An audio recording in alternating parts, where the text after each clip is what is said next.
¿Ha sido el momento más difícil que tú has pasado como cantante? El momento más difícil. Yo nunca me Y que casi de repente te ha hecho dejarlo todo, ¿no? Pero yo no creo que sea un momento difícil porque yo siempre he tenido esto. Siempre, siempre, hasta el día de hoy. Cada vez que me pasa una de esas cosas, yo miro al cielo y yo hablo con Dios. Unos me dirán loco, otros me dirán, no sé, pero yo hablo con Dios. Yo siento que yo tengo esa bendición, de esa dicha de que yo hablo con Él. Yo le digo y Él me escucha. Por eso es que yo ayudo a mucha gente. A veces yo estoy en un paradero y Él me dice, haz esto. Y yo volteo y miro a alguien que necesita, señora, venga, tome.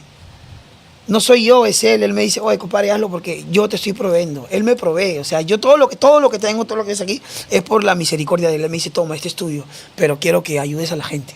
El vidente que te ayuda a creer, Franklin Stein.